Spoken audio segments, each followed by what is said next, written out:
Selamat pagi, sahabat tani. Assalamualaikum warahmatullahi wabarakatuh. Selamat bertemu kembali di channel kami, Dinas Pertanian Kabupaten Situbondo. Kali ini kami berada di lokasi penanaman padi yang menggunakan nukleosid atau NS. Ini para regu tanam sedang melakukan penanaman padi NS yang nantinya ini akan menjadi kelas benih penjenis. Ini merupakan langkah lanjutan setelah Dinas Pertanian Kabupaten Situbondo melaksanakan kegiatan uji multi lokasi beberapa galur di 3 provinsi, 4 provinsi maksudnya, 1 provinsi Jawa Barat, yang kedua di Jawa Tengah, ketiga Jawa Timur, dan terakhir adalah di Provinsi Bali. Sahabat tani, jadi benih yang kami gunakan ini merupakan benih hasil pilihan atau hasil rogging yang kami laksanakan di bawah pengawasan teknisi dari Balai Besar Padi Sukamandi, Jawa Barat. Diharapkan nanti penanaman ini akan menjadi benih penjenis atau breeder seed yang nantinya insya Allah ini akan diajukan nama dengan nama varietas Situbondo. Baik, di setiap kegiatan seperti ini sahabat tani, kami selalu di bawah pengawasan Balai Besar Padi atau BW Padi dari Sukamandi. Untuk itu kami juga hari ini bersama Bapak Kholil, beliau adalah seorang teknisi dari BW Padi Subang. Untuk lebih jelasnya, mari kita sama-sama bincang-bincang dengan Bapak Kholil. Mari kita ikuti, kita ketemu dengan Pak Kholil. Saya kali ini sudah bersama Bapak Kholil, beliau adalah seorang teknisi dari BB Padi atau Balai Besar Padi yang berada di Sukamandi, Subang, Jawa Barat. Oke, mari kita dengar penjelasan lebih rinci tentang teknis pelaksanaan penanaman padi yang menggunakan benih nukleosid atau NS. Monggo Pak Kholil. Baik teman-teman, ini adalah pertanaman persemaian NS. Ini yang kita lihat di sini. Ini adalah yang awalnya itu dari satu malai yang kita semaikan. Jadi satu malai, kita lihat di sini, ini udah kita tahapan penyiangannya udah kita lakukan. Dan kita coba lakukan cabut bibit. Cabut bibitnya itu ini harus satu tanaman, satu malai ini dan satu malai itu harus satu ikat. Kita cabut seperti ini.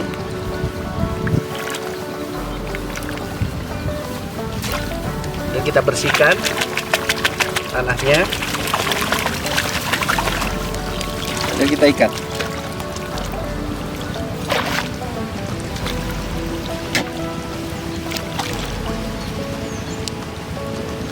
Dari satu ikat ini jangan terlalu kencang juga mengikatnya, diusahakan agak longgar saja biar dia tidak luka, karena kalau padi diikat dia luka, itu otomatis kemungkinan bakteri itu akan masuk. Syukur-syukur nggak infeksi. Kalau infeksi, dia akan terbawa nanti ke tanaman selanjutnya. Kesehatan tanaman di persemaian itu sangat menentukan. Makanya kadang petani juga ketika dia semai untuk pertanaman konsumsi, mereka sembarangan. Padahal persemaian adalah mutlak itu sebagai bahan untuk tanaman selanjutnya akan seperti apa, bagus dan tidaknya nanti pertanaman kita, baik itu konsumsi atau perbenihan, itu harus ada di persemaiannya dulu. Kalau di persemaiannya udah bagus, insya Allah di pertanamannya nanti itu akan menentukan bagus dan tidaknya. Ini adalah areal nanti untuk persiapan tanam NS nukleosid. Jadi arealnya harus disterilkan dulu. 10 hari sebelum kita tanam, areal yang kita lihat ini adalah areal yang sudah direndam 10 hari sebelum tanam. Kenapa harus direndam? Kita harapkan nanti tanaman-tanaman sebelumnya atau drop seed-nya itu sudah tidak ada lagi. Artinya kita akan lebih maksimal bisa memilih barisan-barisannya itu tumbuh sesuai dengan morfologinya masing-masing. Homogen dari setiap barisnya itu akan terlihat. Oleh sebab itu, areal yang nanti kita siapkan itu harus benar-benar rata. Makanya harus kita timbang, harus kita ukur dulu. Biar pengairannya kita timbang dengan air, pengairannya itu biar merata. Supaya pertumbuhan dari setiap barisnya itu akan terlihat. Nah, di sini juga kita bisa lihat di sana, biasanya kita penaburan untuk pupuk kandang, kemudian ada dolomit, ya. Itu kita lakukan sebelum areal untuk tanam NS ini direndam. Biasanya pada pengolahan traktor kedua. Kita taburkan pupuk kandang dulu, kemudian selang 4 hari, kemudian kita taburkan dolomit, kemudian kita olah lagi tanahnya sampai benar-benar pelumpurannya itu dengan kedalaman 20-25 cm. Teman-teman semua, ada beberapa hal yang harus kita betul-betul kita selektif betul di areal pertanaman ini dengan melihat ketinggian air dan struktur tanah yang ada di sana. Karena apa? Karena itu yang akan mempengaruhi nanti penampilan dari setiap baris tanaman yang berdasar dari satu malai tersebut. Bisa lihat, ini adalah cara tanam NS atau nucleus seed yang dimana sumber benih awalnya itu dari malai. NS itu adalah malai. Nah, awalnya kita semaikan dengan menggunakan malai.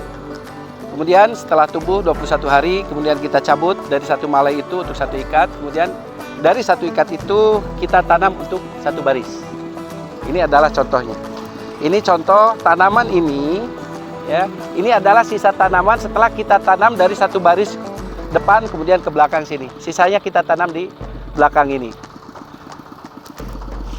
Selanjutnya, ukuran yang kita pakai untuk jarak tanam ketika kita tanam NS itu adalah 40 cm.